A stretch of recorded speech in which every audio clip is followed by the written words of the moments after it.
All right, so coming out of leg lift, you can see quick to swing the front foot out front and turn the back knee down.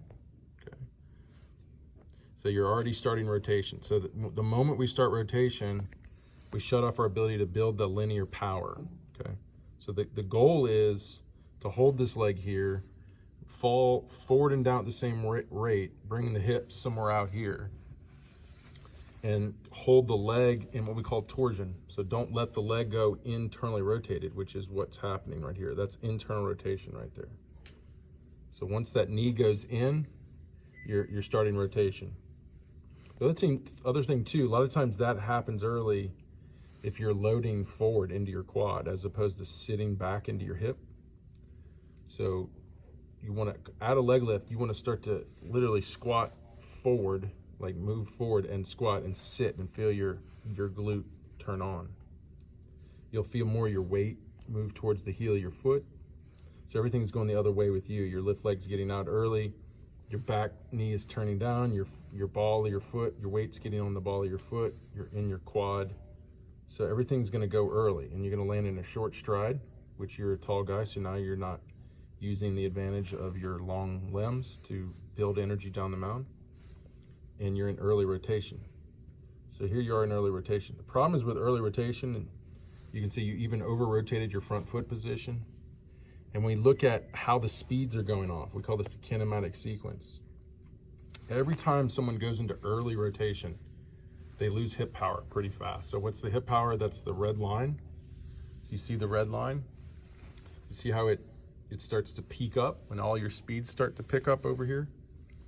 That red line starts going all the way to here and then delays and shuts off. And notice that's the point you hit front foot. We want, just like the trunk, which is the green, we want that bell curve. That's a good force curve. We want that in the hip. So because you turn it over early, you land at front foot and there's no power anymore. If you were to build momentum down the mound, delay rotation and drive, your red would have been another peak curve. You would have seen a big peak, meaning it would have been peaking right here. But also too, if it's peaking here, the shoulders, if it moved fast enough, the shoulders would be more delayed in back and you'd have more hip to shoulder separation. So you don't have a lot of separation, so everything's going together. So you see, this is where your hips peak should have been.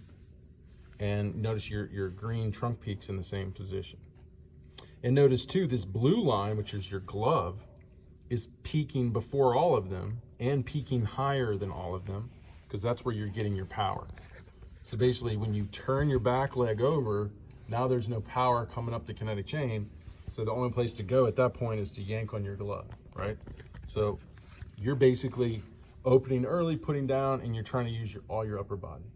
But like the challenges you had in the Y balance test shows that you have a hard time sitting in those hips and moving forward and using the kinetic chain.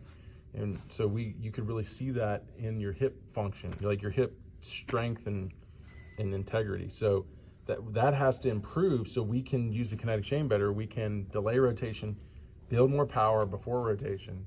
And then when we go into rotation, you're going to see all that power through rotation. You're not going to be running out of power here. And then you'll be more separated because your hips will open quicker, and then your trunk will come with more power. At the end, when you go to finish, you won't be so over-rotated. See how far you're rotated to your glove side? Mm-hmm. I mean, you're almost literally facing the dugout when you're throwing, right? Like this. That's because when you start rotation that early, that's all you have is rotation, and your glove created the power, and everything just spun that way. So you literally turned yourself over here to throw the ball that way. Okay, it's gonna be hard to be even accurate like that. Right.